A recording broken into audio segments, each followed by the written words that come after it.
Gentlemen, today's video is going to be a collaboration video that I did with Skybobbytv. We decided to talk about our experience of being a flight attendant. Skybobby has 30 plus years worth of flight attendant experience. I have 2+ years worth of flight attendant experience, so we talk about past to present. This video is going to be broken down in 3 different parts because we actually talked for over an hour. Also, due to the coronavirus, we weren't able to be in the same city as one another, so we did shoot the video via Zoom. So that's why it's going to look the way that it looks. We do hope you all enjoy this video, so without further ado, let's get right into the video.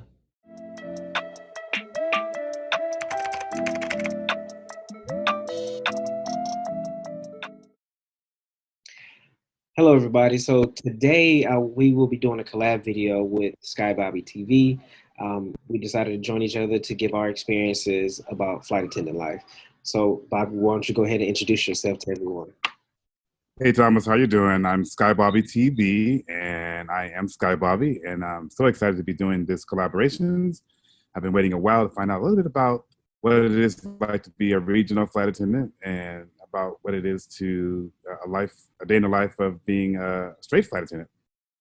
And we get to find out he has 30 plus years of experience, so we get to see his point of view from being a flight attendant from the beginning in the 80s until now as well.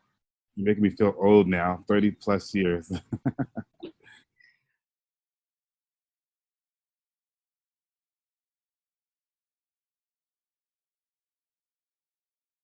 Oh, the 80s. Oh my goodness. I was a young little kid. I was in my 20s. I was about 22 years old when I started with my company, and fresh out of life, coming out of the closet.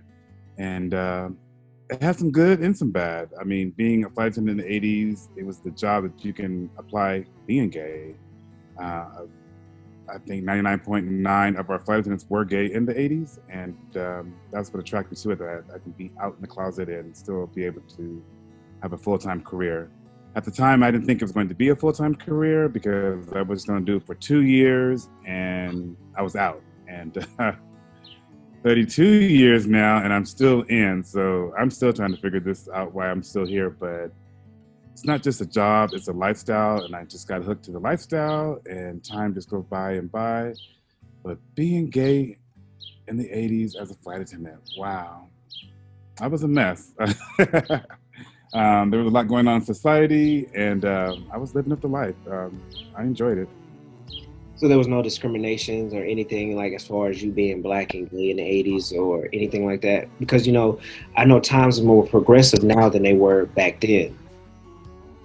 Of course, I think I tried to block it out because it was something that was, you were flying all around the world, so you experienced racism, you experienced gayism and homophobia. I think it wasn't as strong as I would like it to be, because I think people knew that being a flight attendant, the assumption that you were gay. And not everybody was. I mean, you're a perfect example of that. All flight attendants are not gay people. Trust me. But what if I experienced just a little bit when I went to small town America, when I was laying over in Kansas City, and there was a time there was no internet, there was no chat rooms, there were no hookup sites. It was just, you had to go to a bar to actually meet somebody and buy them a drink and go out. It was so, you know, the old-fashioned way, as people would say. And that's what we would do. We would lay over in these beautiful cities around the world and meet beautiful people, and I enjoyed it. I mean, I really can't say there was that much racism. I mean, homophobia when I was in the 80s.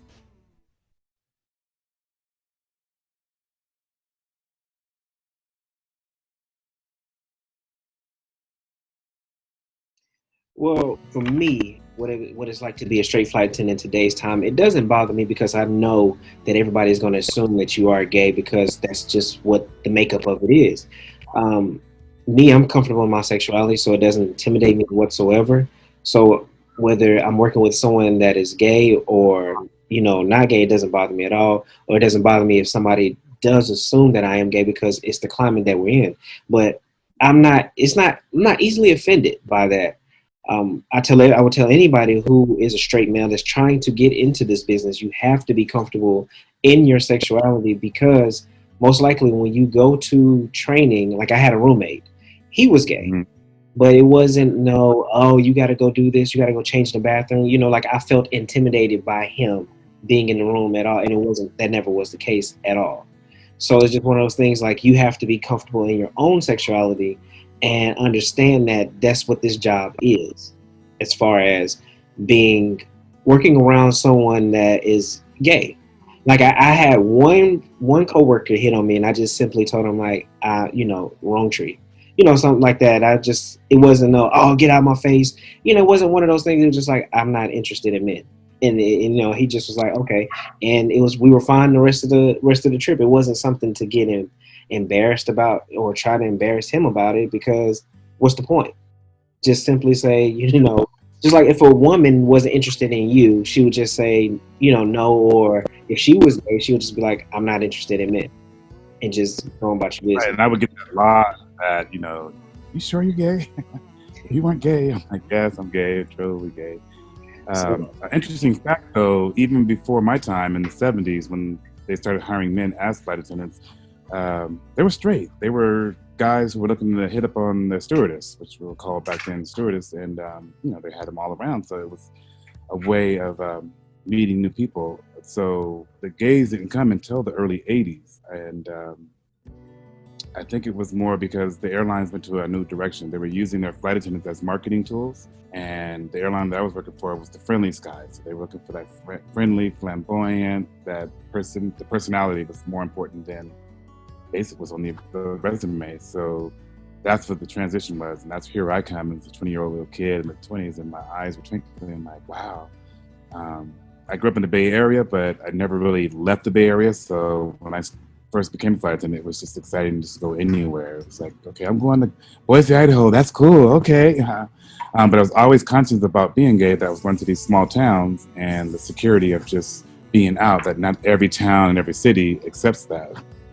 right, yeah, I understand that totally. Just like even when I go to small towns where, you know, the demographics are a lot, you know, you can kind of get that sense of, yeah, you know, that, you know, it's just one of those things like, yeah, they don't too much like me. Just walking around, or I get looks, I should say, not, you know, just looks, not direct things, but just you get those looks like, what are you doing here? Type looks. So I totally understand that.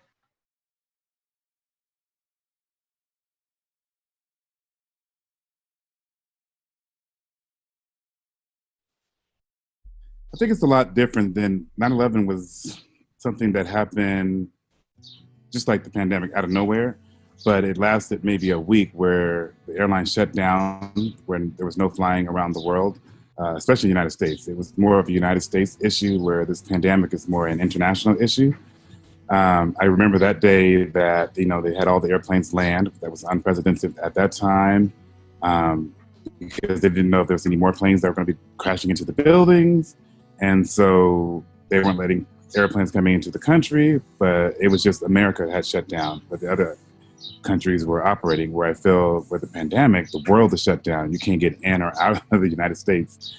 Um, but the fear of furlough was definitely there. We thought at that time the world was ending and that the airlines as we know it would never exist anymore. And what came out of 9/11 was a lot of mergers and acquisitions of airlines. Before 9/11, there were probably still about six more legacy airlines, where we're down to three legacy airlines, or mainline airlines. And there were no such things as the smaller airlines like the Frontiers, the Spirits. Those all came aboard after 9/11, which gave the major airlines more competitive competition. And that's where they were able to charge tickets for like $49. But the big airlines had to come down to that, but they couldn't afford to. There was always the Southwest kind of airlines where it was the no frill, but that's what they do best. And they never really competed with the bigger airlines because they weren't trying to go international or anything. Um, and that's what definitely happened. They immediately furloughed a lot of employees. They offered some programs where it could be a volunteer program. A lot of people took that just to take some time off because it was still scary to get back on the airplane. You didn't know if there's still more terrorists out there. They're going to be dropping more planes. It was something that never happened before. Usually it was a hijacking. They would hijack the plane. Okay, where you want to go? We take them there, and then they wait for the demands. They were like running planes into the building. So that was the major difference about it. When I feel today, it's a silent virus. You know, 9/11, we saw what happened, where right now people are just dying from a virus that we don't know anything about, kind of a thing. And the world is suffering, not just America or the airline industry. Right now, as I know, I don't think any airlines are furloughing right now in the United States, but it's coming because the government had given all the airlines a care package to keep their employees employed. That was something different, where in the past, the government gave money to the government to stay afloat, but it was for the corporation itself. And then the CEOs used that to buy back stocks, buy more planes, and grow, opposed to trying to save the worker. And I think this time they wanted to make sure that the money was going directly to the employees and able to keep their jobs. And that keeps us afloat until October. I don't know what's going to happen after October. Okay. Well, you know, this is my first time going through anything like this, especially because this is my first time working in the aviation industry. So I've never been through anything besides this pandemic. And, you know, so I'm just kind of taking it day by day. Whenever the news rolls in, I just take it in and just roll with the punches, as they say.